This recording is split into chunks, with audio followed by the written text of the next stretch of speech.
With a major selection of the looks your kiddos love starting at just $4 in the Walmart app, a new school year means a stylish new them. Who knew? Find skater skirts and Crocs that say, I'm casual but cool. Sparkly sneakers that say, it's my classroom, you're just learning in it.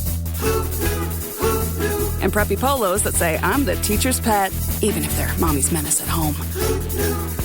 Find their favorite styles starting at just $4 in the app. The Walmart you thought you knew is now new. Hey, it's Ryan Reynolds here from Mint Mobile. Now, I was looking for fun ways to tell you that Mint's offer of unlimited premium wireless for $15 a month is back.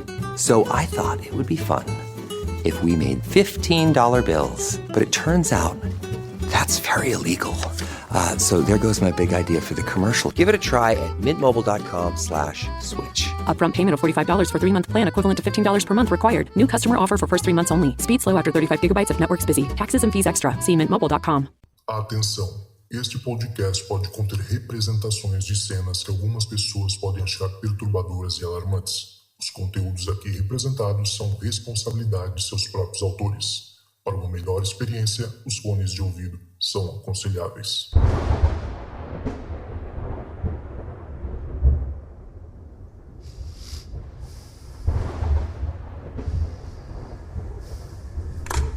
Olá, esta é a caixa de mensagens do Relatos do Além. Você tem 4 novas mensagens.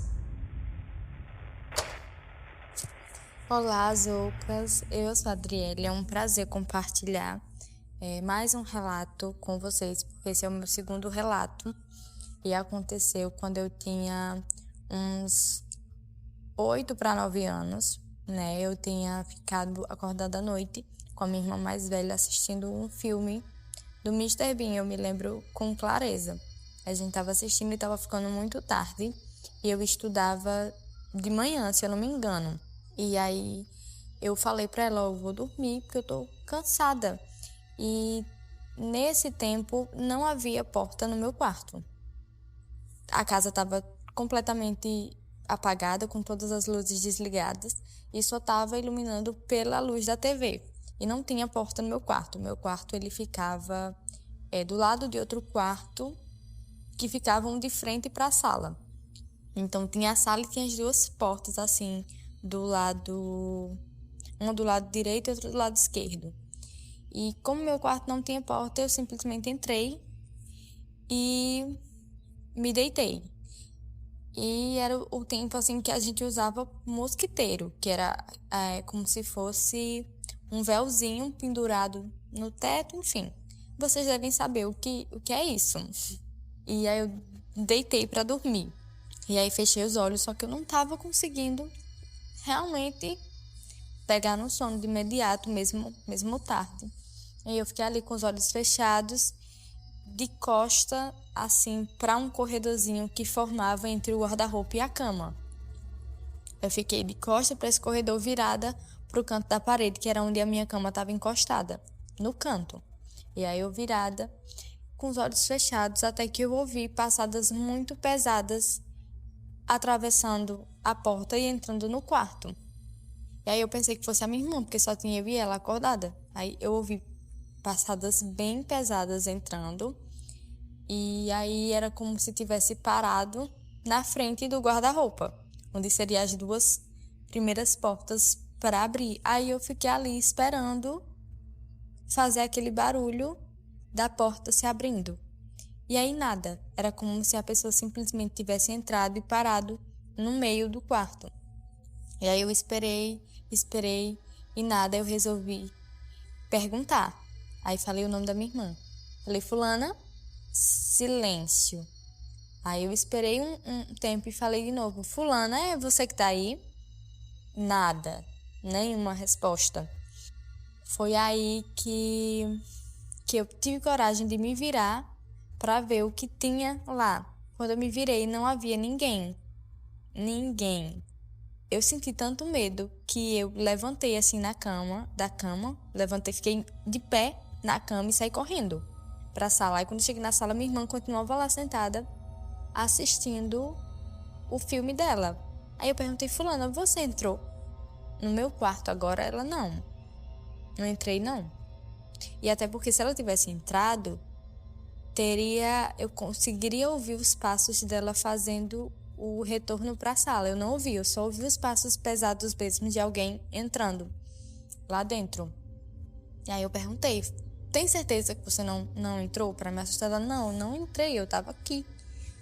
Aí eu falei, por que você não me respondeu quando eu te chamei? Ela, eu não ouvi você me chamar. E aí eu fiquei com tanto medo que eu não consegui voltar para a cama. Não consegui, mas depois de um tempo, quando eu fui dormir, se eu não me engano, eu dormi com essa minha irmã, eu ainda tive coragem de ligar o gravador do celular e deixar a noite inteira ligado para ver se eu conseguia pegar algum som dentro do quarto. Mas eu dormi tranquila e não ouvi mais nada essa noite, mas eu fiquei aterrorizada de verdade.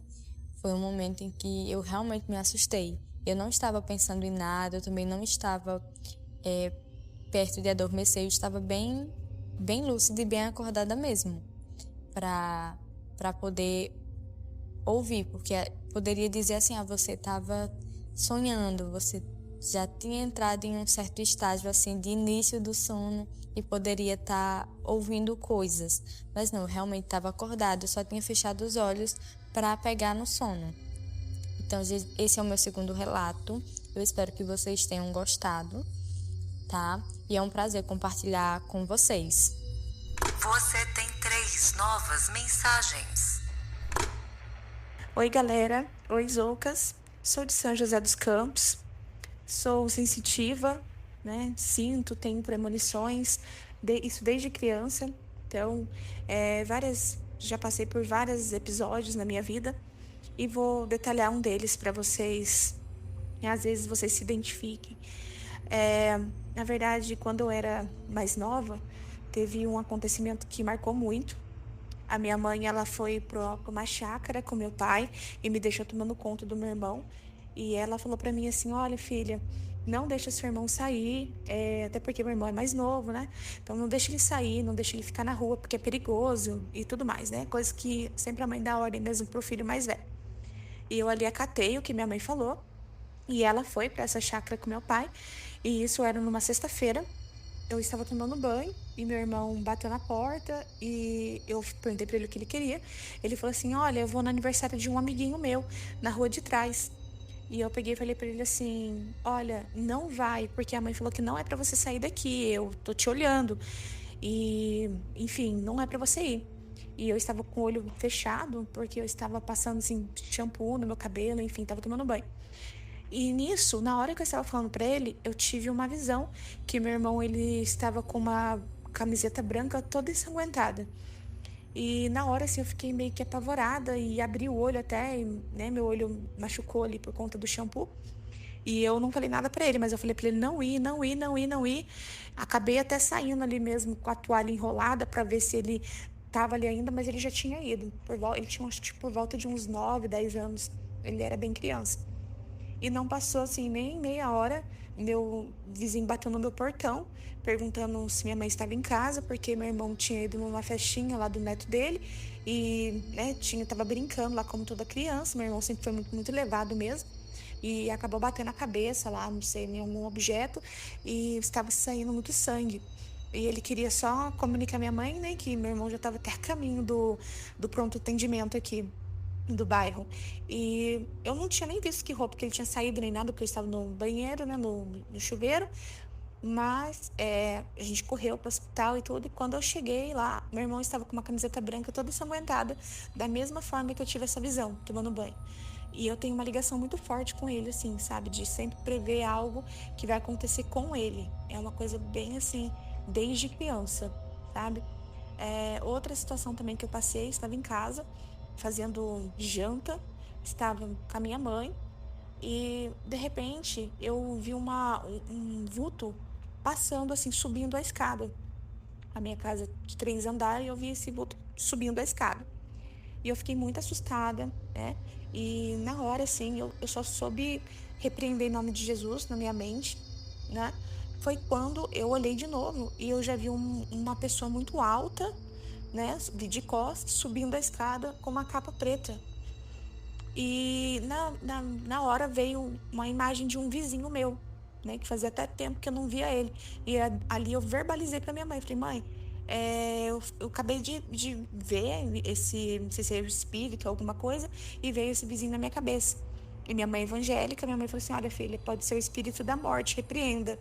E nesse mesmo dia, depois de umas 2 horas, eu recebi um direct no Instagram da irmã desse vizinho, pedindo oração, porque esse vizinho ele tinha sido jurado de morte, e naquela noite os meninos estavam procurando ele para tirar a vida dele, inclusive bateram lá na casa dela, no portão, para saber se ele estava lá. Então eu acredito que sim, que esse rapaz ele ia morrer naquele dia, e eu tive uma premonição da morte dele, talvez, eu não sei direito muito bem explicar. Outro relato também que eu tive foi quando a minha prima ela ficou internada, né, no hospital em Itajubá. E na época eu fazia faculdade, eu não consegui visitá-la. Ela era deficiente e ela tinha por volta dos seus 16 anos. E a gente era muito apegada, ela como se fosse minha irmã mesmo, sabe? Mas a gente não sabia da gravidade dela até então, mas tivemos a notícia que ela estava internada porque ela estava com pneumonia, né? E era numa sexta-feira, eu tinha uma prova na faculdade, na época eu estava em terceiro ou quarto semestre, e eu comecei assim, a ter um aperto muito grande no meu peito, uma vontade de vomitar, mas não saía nada. E eu verbalizei aquilo para minha mãe, comentei com ela também falou, filha, não sei, às vezes você comeu alguma coisa. Eu falei assim, não, eu tô com uma angústia no meu coração. E tudo mais, parece que alguma coisa vai acontecer. E daí depois de algumas horas, a gente recebeu a notícia da minha tia, que a minha prima estava internada, desde o começo da semana estava muito mal, tinha tido várias paradas cardíacas, e que era pra gente ir lá visitar ela, que a enfermeira lá da cidade já tinha, né, já estava ciente, os médicos, e era pra gente ir. O horário que a gente fosse, a gente conseguiria ver ela ainda com vida, né, pra gente aproveitar. E eu peguei, né, fiquei muito chateada. Nesse momento, eu já arrumei minhas coisas, fui lá para o sul de Minas, juntamente com meu pai e com a minha mãe. A gente chegou lá por volta de 1 hora da manhã. Eu entrei para ver ela. Ela ainda estava com vida, né, mas estava assim, já em coma. E eu fui conversando com ela no ouvidinho dela, o pelinho do bracinho dela foi arrepiando todo, né? E eu peguei, só lembro que eu falei para ela assim, olha, pode ir em paz, falei no ouvidinho dela. E ela começou a ter uma agitação lá dentro da sala, o médico pediu pra gente sair um pouquinho, e daí a gente recebeu a notícia que ela faleceu. Então, até hoje, assim, eu tenho pra mim que eu fiquei 17 minutos com ela dentro da sala, mas ela estava me esperando. Ela estava esperando pra partir, e aquele aperto no coração todo foi ela me pedindo pra poder ver ela lá, pra poder despedir. São esses relatos que eu tenho, mais de premonição mesmo, né? E às vezes a gente sente alguma coisa e não sabe, né, de onde que vem, nem por que nós temos isso. Graças a Deus, hoje eu tenho a minha identidade bem, assim, focada. Eu sei o porquê que eu vim aqui nesse mundo e eu não tô perdida. Mas eu confesso que teve uma época da minha vida que eu me sentia muito estranha, diferente das minhas amigas quando eu era criança, e isso é péssimo, né? Então, talvez se você tenha também essa premonição, né, eu aconselho você a buscar mesmo o caminho que você vai conseguir entender, né, o porquê que você tem isso, tá bom? Galera, muito obrigada aí, espero que gostem dos meus relatos. Tchau, tchau. Você tem 2 novas mensagens. Oi, Zoucas. Meu nome é Gabriela, eu sou de São Paulo e eu tenho um relato pra contar pra você. É o seguinte, esse relato não aconteceu comigo, aconteceu com a minha avó, né? Então, para contextualizar, a minha avó é de uma senhora, minha avó paterna, tá? A minha avó é de uma cidade pequena aqui no interior de São Paulo, né? E lá, na década de 60, né, 50, quando ela era jovem, né? Ela casou muito jovem, muito nova na época, com 14 anos. Aos 15 ela teve meu pai, né? Foi o primeiro filho dela. E ela teve 6 filhos no total, né? E nessa cidade ela tinha só 2 opções de emprego, né? Até por ela não ter ensino básico, né? Ela estudou só até a 4ª série. Então ela só tinha 2 opções de emprego. Ou trabalhava na roça, na fazenda, ou trabalhava em casa de família como empregada doméstica. Ela já tinha trabalhado nessas duas opções. E ela estava cansada, ela queria algo mais, né? Então ela combinou com meu avô, eles virem para São Paulo, tentar vindo aqui. Chegando aqui em São Paulo, eles foram ficar na casa da irmã da minha avó, que já era casada e tinha 4 filhos. Então, assim, minha avó saiu lá do interior com 6 filhos, chegou aqui em São Paulo, na casa da irmã dela, com mais 4 crianças, né? Então, assim, era muita criança, pouco espaço, muitos atritos, e minha avó teve que se virar nos 30, né? Começou a procurar emprego, na época fazia salgado, vendia pra fora, enfim. Do jeito que ela conseguia, ela se virava. E o meu avô meio acomodado ali, naquela situação, não ajudava, não estava afim de procurar emprego. Acabou que ele voltou pro interior e deixou a minha avó aqui sozinha, com esses 6 filhos para criar. E ele voltou e não olhou mais para trás, entendeu? Vida que segue, seguiu a vida dele lá no interior.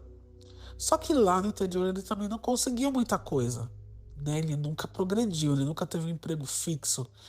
E no final da vida ele acabou tendo até, assim, subemprego, sabe?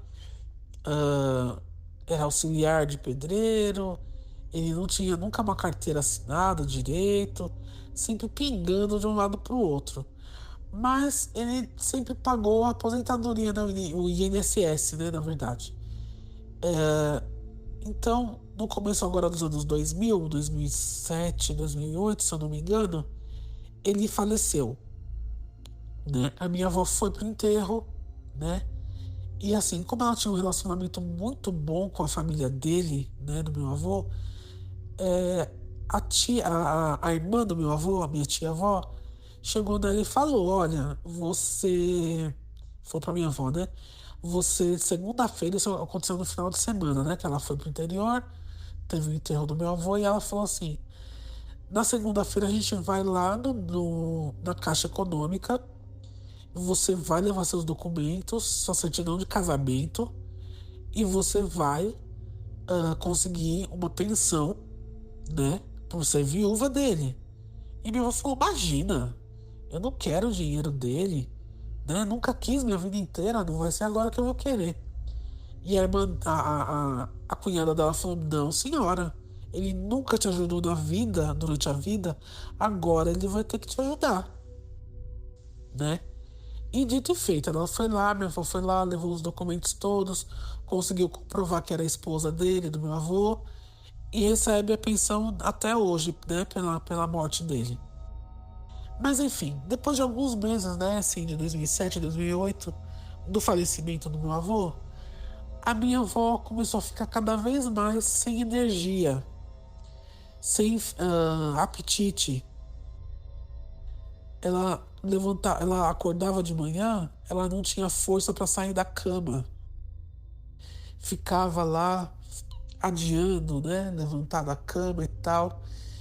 E, enfim, isso não era normal para ela.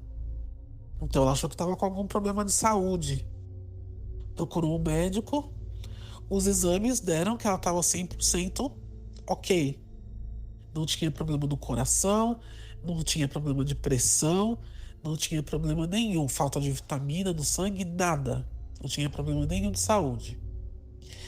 Aí, vendo tudo isso, a minha tia mais nova chegou nela e falou: olha, mãe, pode ser então que o seu problema não seja de saúde, seja espiritual.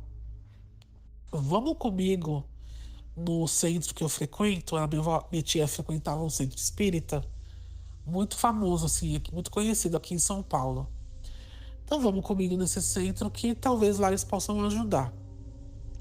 E chegando lá, no meio das orações e tudo e tal, uma pessoa se aproximou da minha avó e chamou ela para uma sala mais reservada, que falou que queria conversar com ela. Chegando lá, né, nessa conversa que eles tiveram, a pessoa chegou na minha avó e falou: olha, eu tô vendo aqui que a senhora tem uma pessoa aqui que tá muito grudada aqui na senhora, tá muito apegada à senhora. É um senhor, né, um homem mais velho, E ele tá aqui ajoelhado do seu lado e pedindo seu perdão, chorando. E pedindo seu perdão. A senhora tem alguma ideia de quem possa ser? Deu as características físicas todas. Ela falou: olha, a única pessoa que eu conheço assim, com essas características, é o meu ex-marido, que faleceu faz pouco tempo. E a pessoa falou pra ela, o médium, né? Falou pra ela: olha, realmente é ele. Ele tá pedindo seu perdão, tá implorando o seu perdão. Falando que ele se arrepende muito de tudo que ele fez pra você. Pra senhora, né? E ela: como assim, né? Se arrepende? Se arrepende do quê? Não, ele se arrepende de ter abandonado a senhora, de nunca ter ajudado a senhora na criação dos filhos, de ter ido pro interior, de ter voltado. Ele fala que voltou pra cidade dele, largou a senhora sozinha. Então, de tudo isso, ele se arrepende, pede, implora seu perdão. E ele não tá conseguindo descansar. E a pessoa falou pra ele e falou assim: e eu tô vendo aqui que ele está sugando a sua energia vital. Ela falou: não, ele fala pra ele que eu perdoo, né? Eu não tô guardando mágoa de ninguém, eu não quero guardar mágoa de ninguém. Eu perdoo, tal, né? E aí fizeram uma oração lá. A minha avó foi orientada a acender vela, né, pro meu avô, a fazer orações para ele todos os dias durante algumas semanas ali. E ela diz que quando ela saiu daquele centro espírita, ela já estava muito mais aliviada, assim, sabe? A energia, ela falou que ela sentia a energia voltando pro corpo dela. Foi uma coisa meio que mágica, assim, né? As orações e tudo. E ao longo das semanas ela foi fazendo essas orações, foi perdoando meu avô durante essas orações, dizia que perdoava, que estava tudo certo, tudo bem, que ele não precisava ficar preocupado e que ele podia seguir o caminho dele para a luz, para onde quer que fosse. E aí, quando ela retornou para esse centro espírita tal, falaram para ela que realmente ele tinha conseguido seguir para a luz, né, para o caminho dele, e que agora estava tudo certo, né, e que ela não precisava mais se preocupar, que ela não sentiria mais aqueles sintomas, aquela falta de energia. E realmente, a partir de então, ficou tudo certo na vida dela, né, assim. Então, o meu avô, assim, tudo que ele não fez pela minha avó em vida, infelizmente, quando ele se foi ali, ele sentiu que ele estava em falta mesmo com ela, né? E ele, arrependido ali, ele não conseguiu seguir em paz, infelizmente. Mas como a minha avó o perdoou, então ele foi pro caminho dele. Bom, a minha avó, né, ela sempre foi uma pessoa muito, como eu falei, tinha mediunidade assim, mais aflorada e tal. Então, assim como esse relato, tem muitos outros, tá? E eu espero poder contar aqui um dia mais para vocês. Então, um grande abraço a todos e até mais. This episode is brought to you by Indeed. When your computer breaks, you don't wait for it to magically start working again. You fix the problem. So why wait to hire the people your company desperately needs? Use Indeed's sponsored jobs to hire top talent fast. And even better, you only pay for results. There's no need to wait. Speed up your hiring with a $75 sponsored job credit at Indeed.com/podcast. Terms and conditions apply. At Starbucks, we've more than doubled parental leave for full and part-time baristas, giving them up to 18 weeks of paid time off, so they can be there for early bedtimes, late nights, first laughs, and spend more time with the best company they know. At Starbucks, benefits like parental leave are just the start. Learn more about Starbucks industry-leading benefits at starbucks.com/partners. Você tem uma nova mensagem. Oi, Zoucas. Oi, ouvintes do Relatos do Além. Me chamo Jennifer, tenho 27 anos. Falo aqui de Blumenau, Santa Catarina. Tô maratonando aí todos os relatos. E hoje eu decidi vir compartilhar alguns relatos que aconteceram comigo. Desde quando eu era criança até os dias de hoje. O relato que eu vou contar hoje Ele se passa mais ou menos quando eu tinha os meus 17, 18 anos de idade. E eu morava na época na casa da minha mãe, que era um lugar rural aqui na cidade. E era um lugar lindo, lindo, lindo, lindo, assim. Perto de rio, da mata, né? Um lugar mais afastado, assim, mas era um lugar lindo. E na época, tinha a casa de um médico do lado da minha. E desde que eu me entendia por gente, meu pai trabalhava para esse médico. E a gente era considerado da família dele, ele da nossa e assim por diante. E eu considerava ele como meu segundo pai, assim como ele me considerava como a terceira filha dele, porque ele tinha 2 filhas já adultas, né? Mas que moram fora do Brasil até hoje. Então, eu considerava ele como meu segundo pai, tanto que ele deu as minhas primeiras fraldas quando eu nasci e tudo mais. E ele tinha uma casa linda, linda. Eu amava aquela casa. Ela era uma casa já tombada, né? Um patrimônio tombado. Era uma casa de 3 andares, toda em tijolo à vista. Então, assim, no primeiro andar, né? Você descia pelas laterais da casa, aí dava no rio e tinha um porãozinho, assim, para guardar umas quinquilharias e madeira para fazer fogo. Tinha um banheiro, uma pia, uma churrasqueira. Aí no andar principal ali você entrava, tinha a cozinha, né? Aí uma sala bem grande, banheiro, quarto, sacada e tinha um sótão, né? Mas assim, ela não era uma casa comum, né? Ela já era uma casa bem mais gelada, por ser de tijolo à vista, né? Mas ela não era uma casa comum. O meu segundo pai, né? Ele era ateu e ele viajou por vários lugares do mundo e ele trazia todo tipo de objeto e colocava dentro da casa.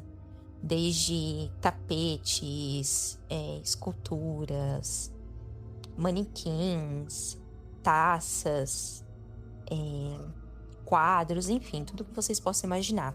Então ela era uma casa realmente totalmente diferentona, assim. Ela tinha muitos móveis antigos e aqueles móveis bem antigos mesmo, assim, pesados, sabe? Enfim, era uma casa totalmente diferente, mas eu amava aquela casa. Só que apesar de eu amar aquela casa, eu não me sentia bem lá dentro dela. Então, eu sentia sempre que eu estava sendo observada e sentia uma energia ruim lá dentro. Então, eu só ia lá quando ele estava lá, o meu pai mesmo, né, estava comigo, ou a minha mãe, enfim, eu evitava ir sozinha lá. E, enfim, eu cresci, né, ali naquela casa. E quando eu tinha por volta dos meus 17 anos de idade, um certo dia eu recebi a ligação, a minha mãe ligou falando que ele havia falecido, né? E no momento que ela falou, eu senti a necessidade de ir até na casa. Só que eu não estava perto, né? Eu estava na casa do meu ex-namorado na época. Aí a gente foi já direto pro velório e tudo mais, né? Aí, uns dias depois, eu fui lá até na casa, fiquei lá sentadinha, né? No sofá, sozinha.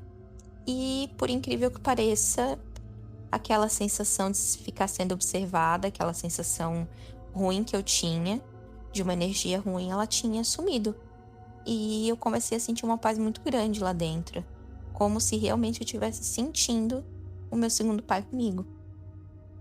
E dali um tempo se passou.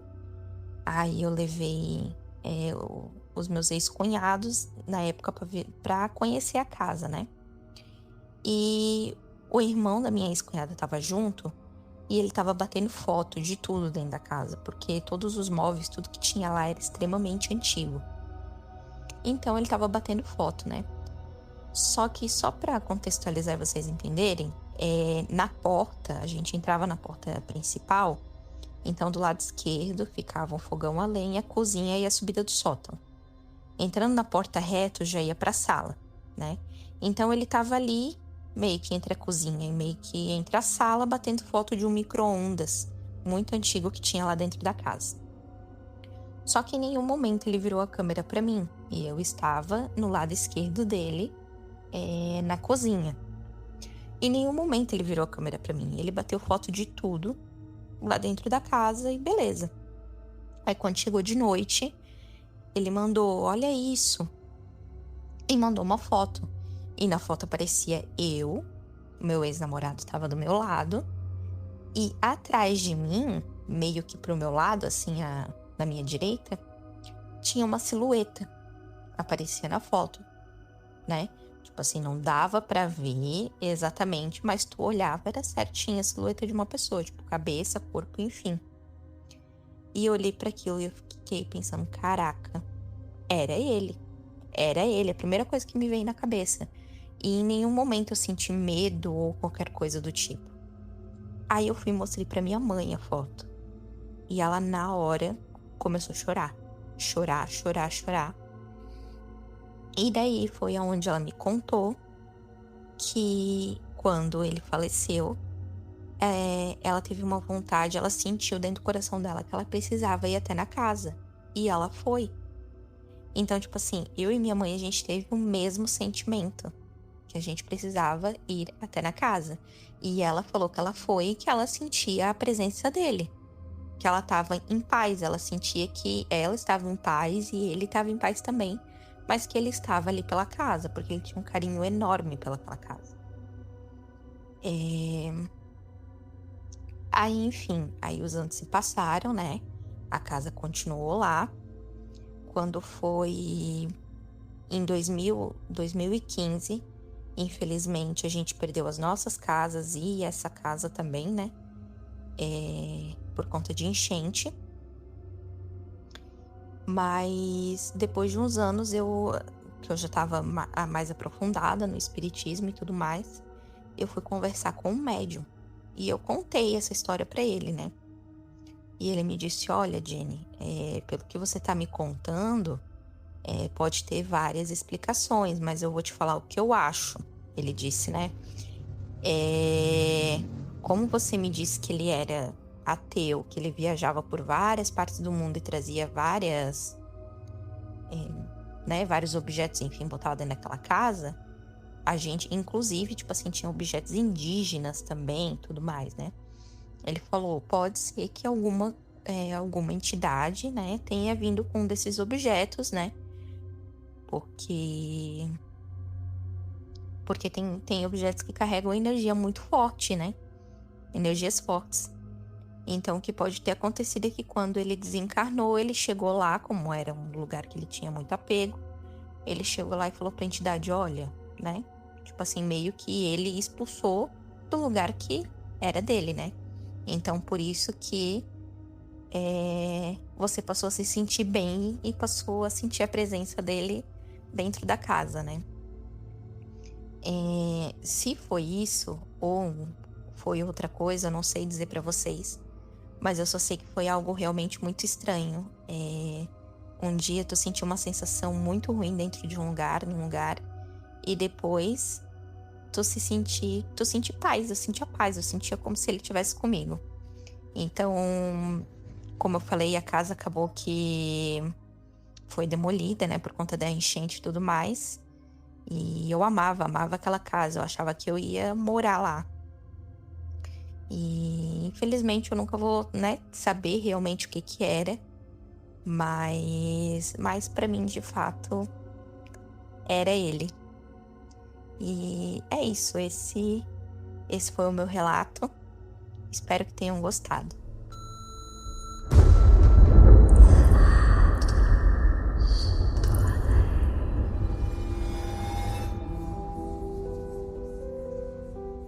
Rapaz do céu, Santa Maria da Fralda Cheia, hein? Pelo amor de Deus, quanta história incrível, gente. Nossa, eu espero que vocês tenham gostado. Eu amei, tô até agora aqui arrepiado. E a gente vai ficando por aqui. Obrigado para todo mundo que participou desse episódio, você também que escutou e não desistiu. Se você quiser mandar uma história tão boa quanto essa, é muito fácil, basta entrar lá no meu WhatsApp, mandar um alô pra mim que eu explico pra você como é que faz pra gravar. E se você puder também contribuir pro nosso podcast continuar a crescer e manter as suas atividades, a gente tá precisando, gente. O apoio é muito necessário, então basta entrar lá no Apoia-se através do link que tá na descrição ou entrar aí no seu navegador pelo site www.apoia.se/Relatos do Além, tudo junto, sem acento, obviamente, tá? Aí você contribui com quanto você achar que dá, sem problema, sem pressão, e isso vai te dar acesso ao nosso grupo secreto, onde a gente conversa de tudo um pouco, tá? E a gente vai ficando por aqui. Obrigado a todo mundo novamente. E se tocar o telefone, não tenha medo. O Além pode estar esperando do outro lado da linha.